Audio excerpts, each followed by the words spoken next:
What's happening, guys? Welcome back to Rock Guitar School. So, look, I gotta cover this. Puff Daddy has always been annoying. Like, I've just never been into his music. I've never understood. Look, he has some really, as far as like club music and that sort of thing goes.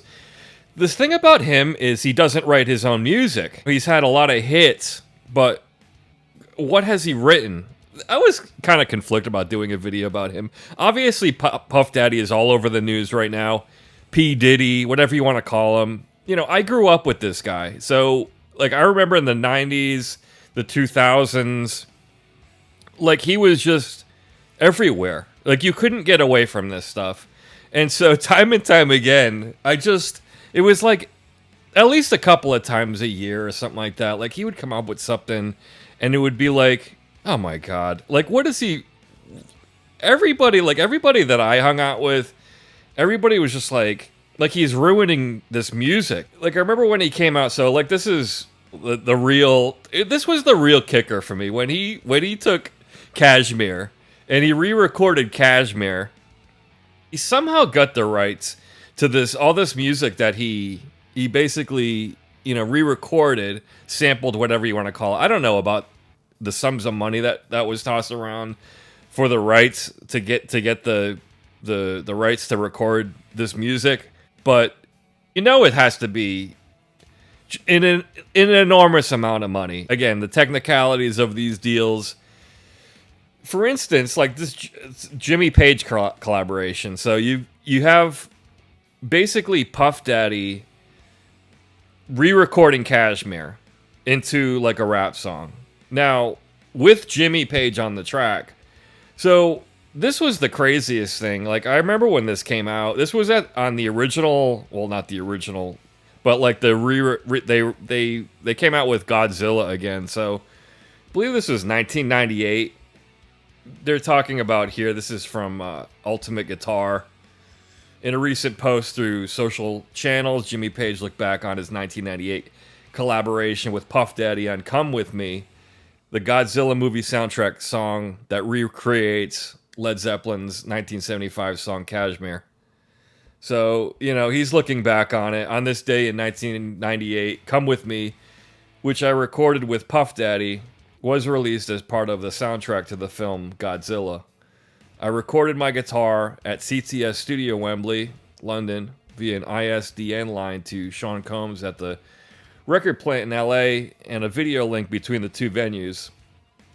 After the guitar recording, a director was on hand to film my part of what was to become the promo video for the song. I was working to a blue screen on this, and I thought they did a clever job the way they included the performance in the final cut. I guess that goes on to say what he was wearing. He was wearing a Ralph Simmons jacket and a snakeskin print shirt that Mr. Daddy had made positive remarks about during the link up. This was a fun project. When the recordings were completed, Diddy said he was off to overdub the orchestra. So it just sounds to me like, I don't know what, again, the amount of money that he must have paid, not only to get the rights to Kashmir, but to have Jimmy Page play on the track. I mean, and it's almost humorous reading this. Jimmy Page was a session musician, for a long time prior to Led Zeppelin. And I'm sure it's probably exciting to him. He probably looked at it as a cool session, revisiting some of the Led Zeppelin material.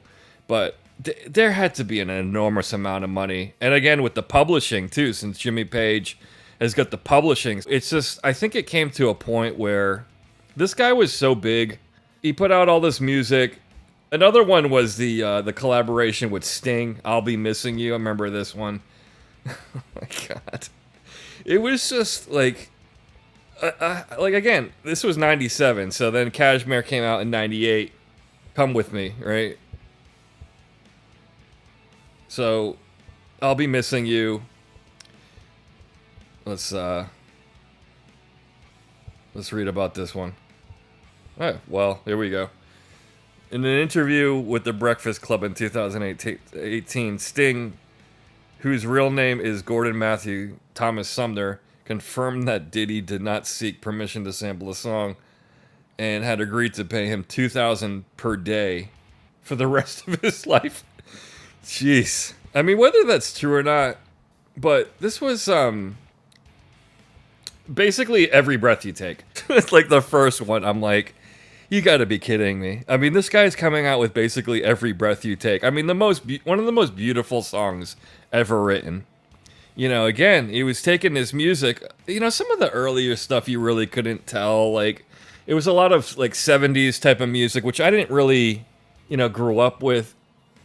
And it was just kind of like dance music. But then like he started doing this stuff, which is basically, it's the entire song. It's like basically Every Breath You Take, except he changed the lyrics.